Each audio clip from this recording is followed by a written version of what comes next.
Doing well, Frank. How are you today? Good. You guys are in Putnam County tonight for a Big Green event. You've been, it's like Vic Herbert's high school playing career. You've been in Logan, Bluefield, and Beckley this week, Tom, for Big Green events. How's it going? It's going well. I'm actually going to give you some credit, Frank. You finally you got somebody helping you host the show that knows what they're talking about. Yeah. So, thank you, Tom. I appreciate that. Thank you. Good to have Coach Herbert on with us today as well. Everything's going well. We've been on the tour here, the coaches tour, for a little bit, and it's going well. The reception's been tremendous, kind of everywhere we've been, and we'll have a big turnout, I'm sure, over at Sleepy Hollow this evening for that group. And we got to Cincinnati on Sunday, Lexington on Tuesday, so we still have a few more stops left. Tom, it's been a long time since I've seen this much off-season anticipation for Marshall basketball, tickets, just people eager, for the season to begin, eager to get as much news as they can. How's this spring and early summer been for you? It's gone really well, Frank. We've obviously we're thrilled that there is a level of anticipation, excitement for our club next year, and we still recognize the typical coach talk in that we've got a long summer ahead of us. We've had a good, productive start to our summer. Our older guys were here for the first summer session. We've done such a good job. We've kind of corrected a lot of our academic woes, if you could say that, and we've got everybody kind of well above board. So I gave them this session. The older guys are off. The new guys are starting to trickle in, and then we'll bring everybody back to last summer session in mid-July. So it's going well. Hey, Coach, I hadn't got a chance to tell you, but congratulations on a great year. I really mean that. First year in there.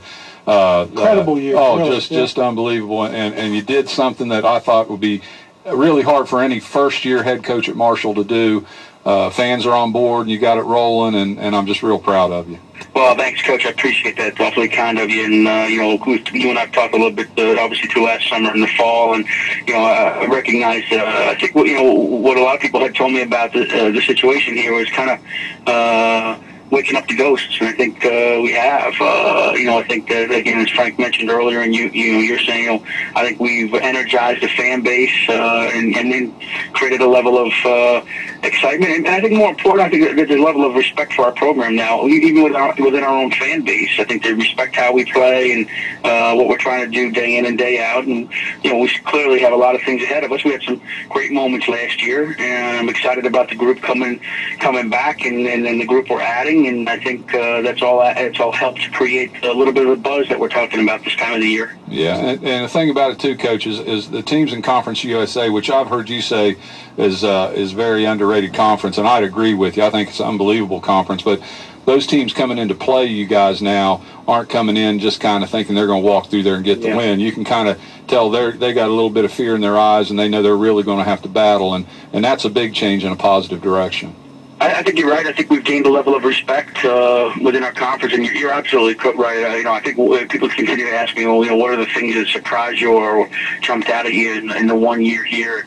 And I had a good amount of respect, and I thought I had good knowledge of the conference coming in, but having gone through it for a year, it's way better than I thought. Obviously, I knew we had great coaches, which didn't, it's clearly the case, and our talent level in this league is outstanding. So we've got still got a long journey ahead of us to climb the ladder in the conference, and I think we've, like I said, we've started to gain some people's respect within our conference, and that's obviously a credit to my staff and to what we're trying to do here in building a program that can sustain success. No offense to the other leagues, but for Tom, for you and for Doc Holliday in football, this is not the Southern Conference or the MAC anymore. I mean, right. Conference USA is a step above in terms of football and basketball. Was it better than you thought when you came into the league, Tom? You touched on that, but yes. Could you elaborate a little bit more? It was, it will be. It's not going to get any worse or weaker, in my opinion. Again, I think the totality, having gone through the league, I have even greater respect for how good a league it is. We can I can get on the top of the rooftop of the Henderson Center and scream and cry about the lack of respect that we get, but that's the reality of it. And until we do some things maybe in the postseason as a league as a whole, we're not going to be able to change that perception until we do some things outside of conference. Would you say, Coach, that I mean, I'm just observing, watching Conference USA games, but it's becoming more of a physical conference like the Big East as compared to a finesse conference? I'm not. Yeah, I guess so. I think what you saw with obviously I think we try to play that way, right? Coach. I think Tim Floyd's teams will play that way down at UTEP. So I think that it's becoming maybe a little bit more of a half court league per se. Right.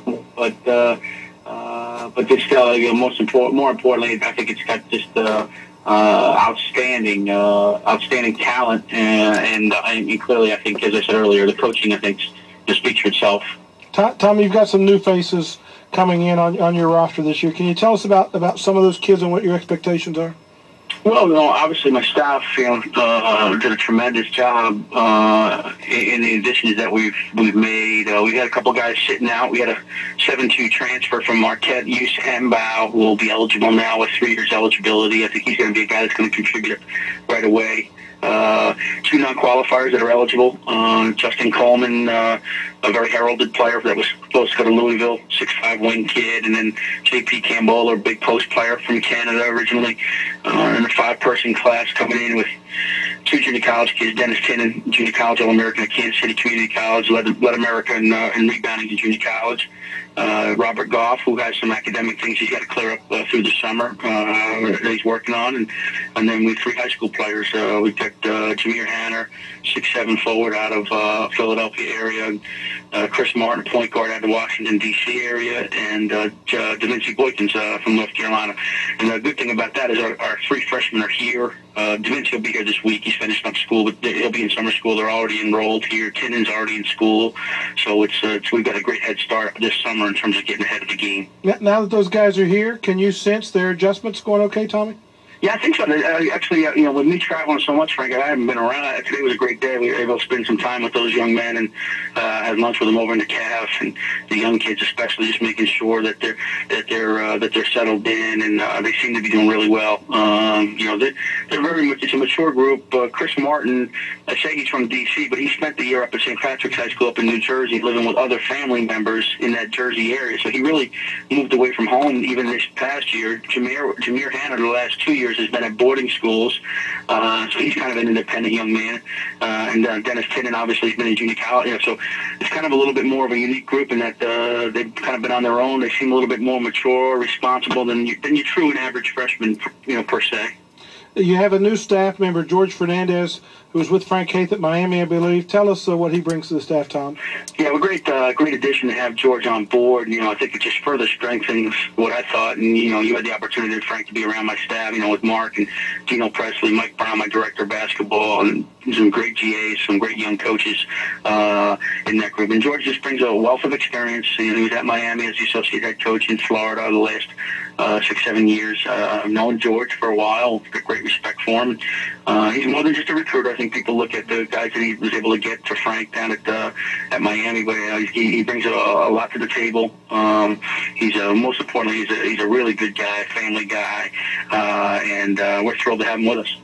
Tommy, we appreciate it. Big night tonight, I know, for the Marshall fans in Putnam County and that area. A lot of excitement again off season here for basketball. Thanks for taking the time to come on with us.